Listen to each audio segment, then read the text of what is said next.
80세 이후에도 이 5가지를 할 수 있는 시니어는 단 5%. 건강과 독립성을 예측하는 지표들. 방금 전 95세 할머니가 에베레스트 등반에 성공했다는 뉴스를 보셨나요? 말도 안 되는 이야기 같지만 실제로 일어난 일입니다. 그 할머니의 이름은 와타나베 타미에. 일본의 평범한 주부였던 그녀가 어떻게 95세에 세계 최고봉을 정복할 수 있었을까요? 하지만 더 충격적인 사실이 있습니다. 80세 이후에도 단 5가지 간단한 동작을 할 수 있는 사람은 전체 인구의 단 5%에 불과하다는 것입니다. 그런데 이 5가지를 알고 있다면 여러분도 그 특별한 5%에 들어갈 수 있습니다. 잠깐 영상을 끄지 마세요. 왜냐하면 지금부터 30초 후에 여러분의 인생이 바뀔 수도 있는 정보를 공개하기 때문입니다. 실제로 한국의 한 요양병원에서 10년간 3만 명의 시니어를 관찰한 결과 이 5가지 중 3개 이상을 할 수 있는 사람은 평균 수명이 무려 7년 더 길었습니다. 그리고 요양원에 들어갈 확률은 80% 낮았죠.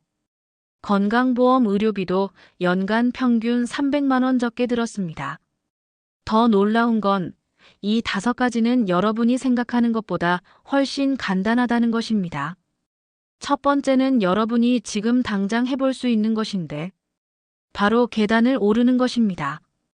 그게 뭐가 대단해? 라고 생각하실 수 있지만 80세 이후에도 15개 이상의 계단을 쉬지 않고 오를 수 있다면 여러분은 이미 상위 5%에 속합니다. 미국 하버드 의대 연구진이 20년간 추적 관찰한 결과 80세에 계단을 오를 수 있는 사람은 그렇지 못한 사람보다 심장질환 위험이 절반으로 줄어들었습니다. 뇌졸중 위험도 40% 감소했죠.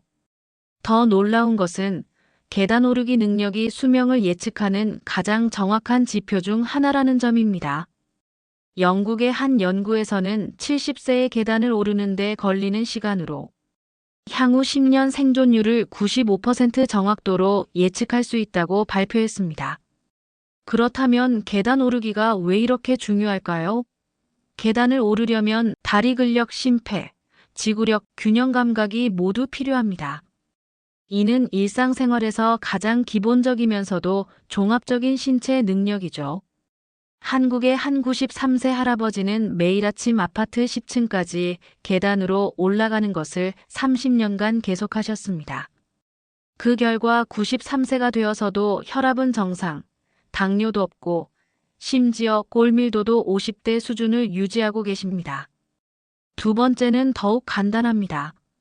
지금 여러분이 앉아 있는 의자에서 팔을 사용하지 않고 일어서는 것입니다. 해보세요. 할 수 있으셨나요? 만약 5초 안에 일어섰다면 축하합니다. 여러분의 코어 근력과 균형 감각은 아직 20대 수준입니다. 하지만 10초 이상 걸렸다면 지금부터 제가 알려드리는 방법을 꼭 따라해 보세요. 브라질의 한 연구에서는 의자에서 일어서는 데 걸리는 시간으로 향후 6년간 사망률을 예측할 수 있다고 발표했습니다. 10초 이상 걸리는 사람은 그렇지 않은 사람보다 사망률이 5배 높았죠. 왜 이렇게 간단한 동작이 중요할까요? 의자에서 일어서려면 허벅지 근육, 엉덩이 근육, 그리고 코어 근육이 모두 협력해야 합니다. 이는 낙상을 예방하고 독립적인 생활을 유지하는 데 필수적인 능력입니다. 일본의 100세 할아버지는 매일 아침 이 동작을 100번씩 반복했다고 합니다. 그 결과 100세가 되어서도 혼자서 목욕하고 요리하고 심지어 텃밭도 가꾸셨죠. 그분의 비결은 의자에서 일어서기를 운동이라고 생각하지 말고 생활의 일부로 만드는 것이었습니다. 세 번째는 많은 분들이 포기하는 것인데 바로 10분 이상 쉬지 않고 걷는 것입니다. 나는 무릎이 아픈데 어떻게 걸어? 라고 하실 수 있지만 실제로는 걷지 않아서 무릎이 더 아픈 경우가 많습니다. 스웨덴의 한 연구에서는 80세 이후에도 매일 10분씩 걷는 사람이 그렇지 않은 사람보다 치매 발생률이 40% 낮았습니다. 그리고 놀랍게도 무릎 관절염도 개선되었죠. 걷기는 인간의 가장 기본적인 움직임입니다. 하지만 현대인들은 평균 하루 3,000보도 걷지 않습니다. 반면 건강하게 장수하는 사람들은 하루 평균 8,000보 이상을 걷습니다. 미국 메이오 클리닉의 연구에 따르면 하루 10분씩 걷는 것만으로도 수명이 평균 1.8년 연장된다고 합니다.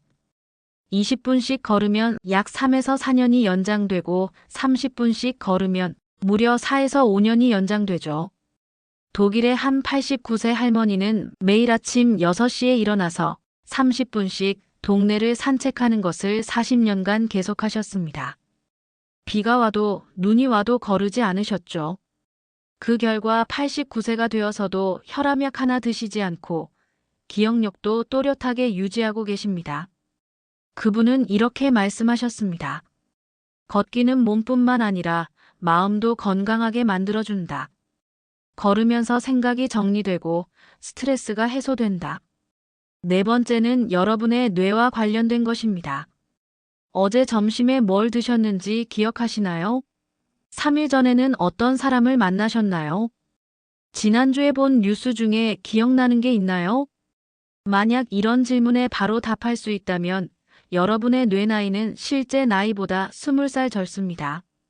하지만 기억이 잘 안 난다고 해서 절망하지 마세요.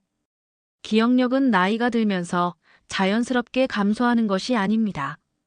사용하지 않아서 퇴화하는 것이죠. 마치 근육과 같습니다.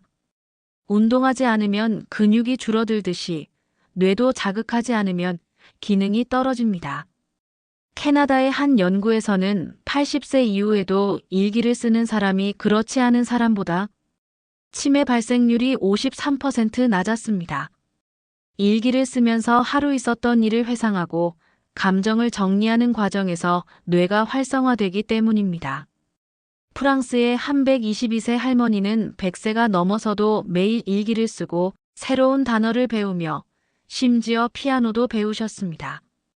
그분의 비결은 매일 뇌에게 새로운 숙제를 주는 것이었습니다. 또 다른 기억력 향상법은 규칙적인 독서입니다. 미국의 한 연구에서는 매일 30분씩 책을 읽는 사람이 그렇지 않은 사람보다 치매 발생률이 35% 낮았습니다. 책을 읽으면서 상상하고 분석하고 기억하는 과정에서 뇌의 다양한 영역이 활성화됩니다. 한국의 한 85세 할아버지는 70세부터 매일 신문을 읽고 중요한 기사를 스크랩하는 습관을 가지셨습니다. 그리고 가족들과 만날 때마다 그날 읽은 뉴스에 대해 이야기하셨죠. 85세가 되어서도 최신 트렌드를 다 알고 계시고 젊은 손자들과도 자연스럽게 대화하십니다.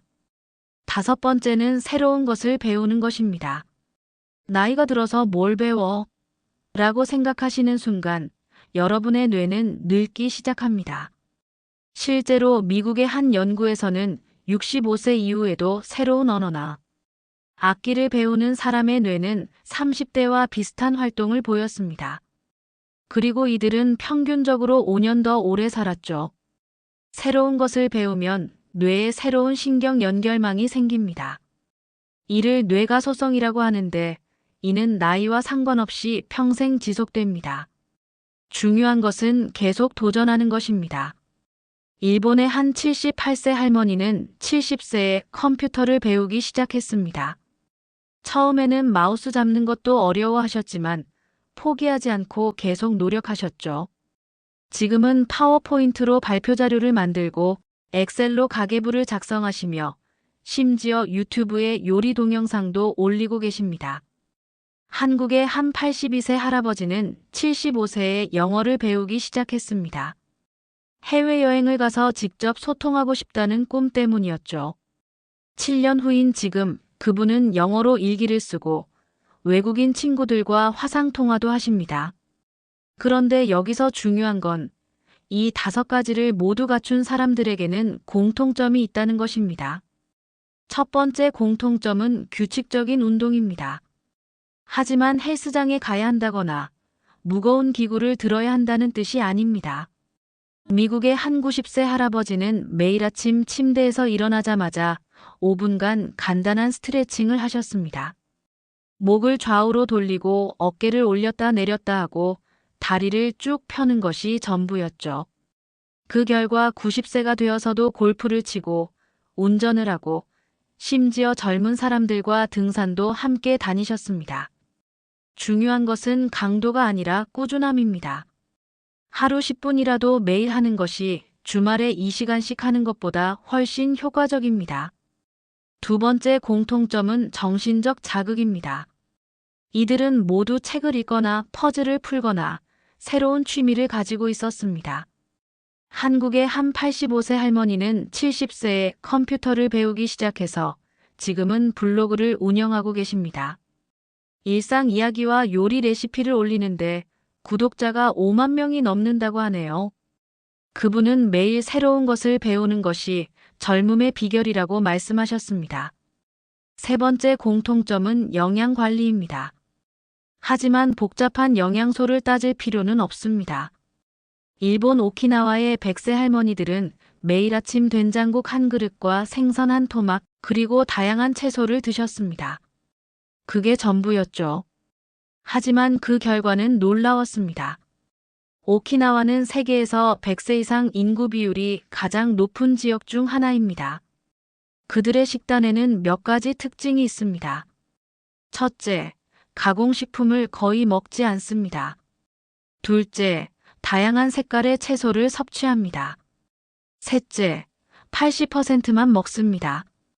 일을 하라 하치 부라고 하는데 배가 80% 찰 때까지만 먹는 것입니다. 네 번째 공통점은 사회적 연결입니다. 혼자 사는 것이 문제가 아니라 사람들과의 연결이 끊어지는 것이 문제입니다. 이탈리아의 한 마을에서는 90세 이상의 노인들이 매일 마을 광장에 모여 이야기를 나누고 함께 체스를 즐깁니다. 이 마을의 평균 수명은 무려 95세입니다. 하버드 대학의 80년간 연구 결과 인간의 행복과 건강을 결정하는 가장 중요한 요소는 좋은 관계였습니다. 돈이나 명예보다 사람과의 관계가 더 중요하다는 것이죠. 다섯 번째 공통점은 목적의식입니다. 일본어로 이키가이라고 하는데 이는 삶의 목적 또는 살아가는 이유를 의미합니다. 일본의 한 연구에서는 뚜렷한 목적의식을 가진 사람이 그렇지 않은 사람보다 평균 7년 더 오래 살았습니다. 목적은 거창할 필요가 없습니다. 손자를 돌보는 것, 화분을 기르는 것, 동네 고양이에게 밥을 주는 것도 충분한 목적이 됩니다. 하지만 가장 중요한 것은 마음가짐입니다. 이 특별한 5%에 속하는 사람들은 모두 한 가지 공통된 생각을 가지고 있었습니다. 나이는 숫자에 불과하다는 것입니다. 실제로 예일 대학교의 한 연구에서는 노화에 대해 긍정적인 생각을 가진 사람이 그렇지 않은 사람보다 평균 7.5년 더 오래 살았습니다. 또한 치매 발생률도 44% 낮았죠. 부정적인 생각은 스트레스 호르몬인 코르티솔을 증가시킵니다. 이는 면역력을 떨어뜨리고 염증을 일으키며 결국 노화를 촉진합니다. 반대로 긍정적인 생각은 세로토닌과 도파민 같은 행복 호르몬을 증가시켜 건강을 개선합니다. 그렇다면 지금부터 여러분은 무엇을 해야 할까요? 우선 오늘 당장 해볼 수 있는 것부터 시작하세요. 지금 앉아있는 의자에서 팔을 사용하지 않고 일어서 보세요. 힘들다면 천천히 해도 됩니다. 중요한 것은 시작하는 것입니다. 그리고 계단이 있다면 천천히 올라가 보세요. 처음에는 5개만 올라가도 됩니다. 다음 주에는 10개, 그 다음 주에는 15개씩 늘려가세요. 내일부터는 10분씩 걷기를 시작하세요. 처음에는 집 앞 한 바퀴만 돌아도 됩니다. 일주일만 지나면 몸이 달라지는 것을 느끼실 겁니다. 기억력 향상을 위해서는 매일 일기를 써보세요. 오늘 있었던 일, 느낀 점, 감사한 일을 간단히 적어보세요. 처음에는 한 줄이라도 좋습니다. 그리고 새로운 것을 배워보세요. 스마트폰 사용법이어도 좋고 새로운 요리법이어도 좋습니다. 중요한 것은 뇌를 계속 자극하는 것입니다. 마지막으로 기억하세요. 건강한 노화는 운이 아니라 선택입니다. 오늘 여러분이 내리는 작은 선택들이 10년, 20년 후에 여러분을 만들어갑니다. 80세 이후에도 건강하고 독립적인 삶을 살기 위한 5가지 지표를 소개해드렸습니다. 계단 오르기, 의자에서 일어서기, 10분 이상 걷기, 기억력 유지하기, 그리고 새로운 것 배우기. 이 중에서 여러분이 지금 당장 할 수 있는 것은 무엇인가요? 작은 것부터 시작해서 점점 늘려가세요. 그리고 주변의 시니어분들께도 이 정보를 공유해 주세요. 여러분의 미래는 오늘의 선택에 달려 있습니다. 노년의 지혜와 함께 건강하고 행복한 시니어 라이프를 만들어 가세요. 영상 시청해 주셔서 감사합니다.